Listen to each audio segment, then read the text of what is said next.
it's alive, it's diffuse, it's very interesting. The ultimate blessing is to share these exciting, learning, and enjoyable moments with friends and family and gods, yes. And this is how the book of Wandering Through Eternity actually ends. Oh, yeah. Kraft, Freudigkeit, zu allem bei Tag und Nacht im Horizont der Ewigkeit. Strength, joyfulness, hurry along with day and night in the horizon of the eternity. Dein Name bleibt und wächst. Your name remains and grows. Dein Haus dauert und hat Bestand auf Erden. Your house lasts and has continuance on earth. Oh ja, auf Erden. Indem dein Sohn gesegnet ist auf einem Sitzt und dein Kindeskinder dauernd gemacht sind hinter dir unvergänglich immer und ewig. Yeah, your house lasts and has continuance on earth, in that your son is blessed on a throne, a seat. See, this throne idea, very important between father and son and mother.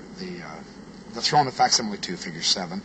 All of the thrones that are displayed, in figure 3, even in Facsimile 2, very important. And your grandchildren are continually behind you, immortal, always and eternally, forever and ever. You see, this is one great big happy family.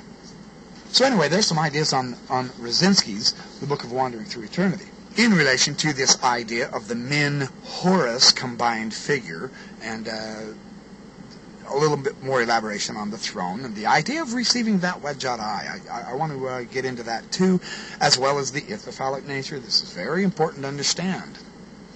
Robert H. O'Connell, in his article in the Journal of Egyptian Archaeology, volume 69 for 1983, he has a study, The Emergence of Horus, an analysis of the coffin text spell 148. I want to read you a little bit of this. This is on page 75. O falcon, my son Horus, settle down in this land of your father Osiris. With this, your name of falcon, over the ramparts of the mansions of the hidden of name. Let me ask that another may be in the suite of Re Octi, in the prow of the primeval bark, forever and ever. Isis descended to the Wach, with Horus being brought along. Isis then asked that he might be in the Wicha as ruler for eternity. Now see, this idea of the Horus hawk being ruler for eternity. Well, this is the Min-Horus figure, Facsimile 2, figure 7.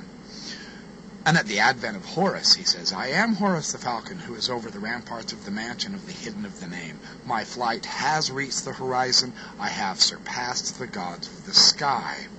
I have elevated my place more than the ancients.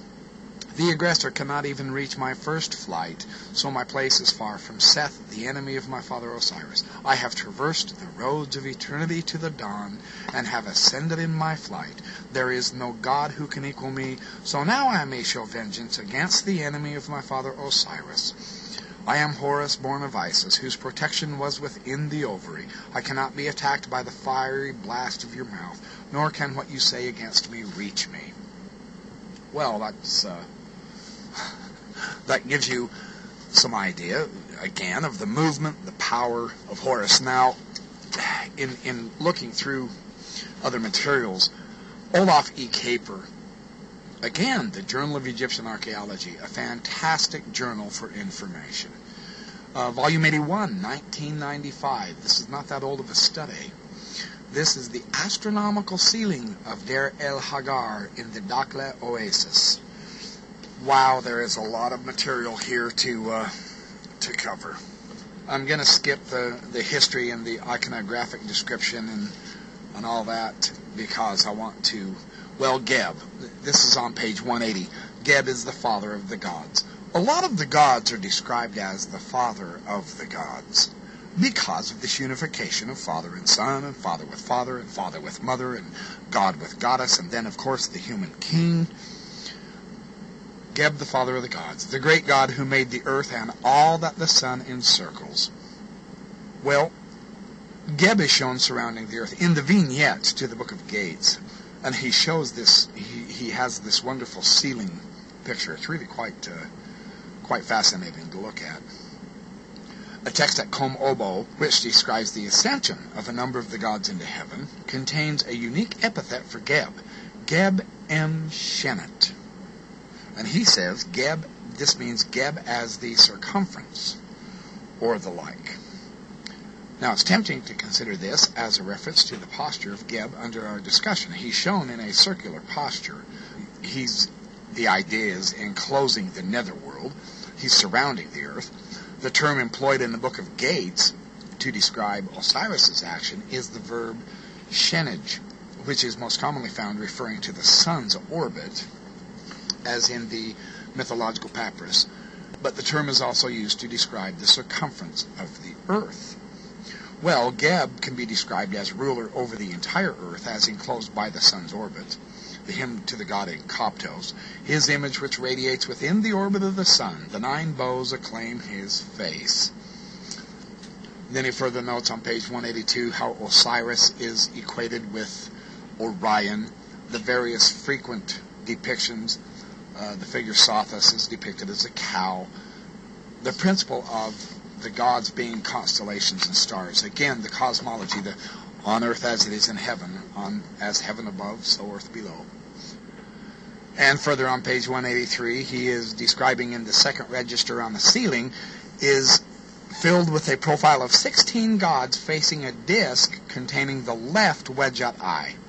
This is a well-known representation symbolizing the phases of the waxing moon, and one by one these gods are to unite with the moon until it is full. This is the idea.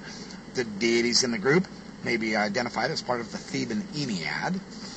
The Ennead contains Mont, Adam, Shu, Tefnut, Geb, Nut, Osiris, Thoth, Isis, Nephthys, Hathor, Horus, and 4 additional male deities. Both the male and the female deities are here, absolutely. Oh, well, and then talking about a falcon, the head of the falcon.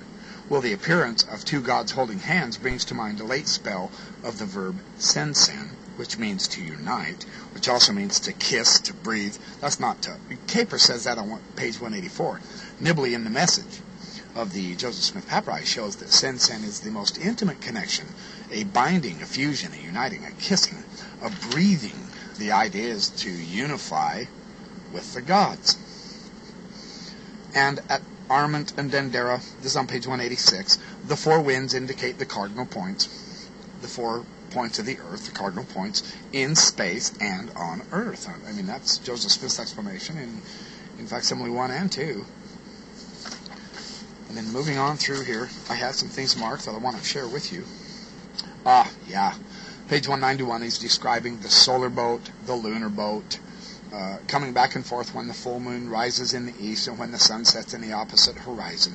Well, this moment of the opposition of sun and moon is referred to in the Egyptian texts as Sensen Kawi, the uniting of the 2 bulls. Remember, Min is called the bull of heaven. Min has that epithet of bull as the storm god. Well, the term employs the metaphor of the bull for both the sun and the moon, and it designates them as equal. This is the rejuvenation of the lunar and solar cycles. It's, again, the cyclical nature. It's represented in a series of scenes in and around the central sanctuary, which is the starting point of their cycle at the moment of opposition. Well, and then later on, at the temple of Karnak,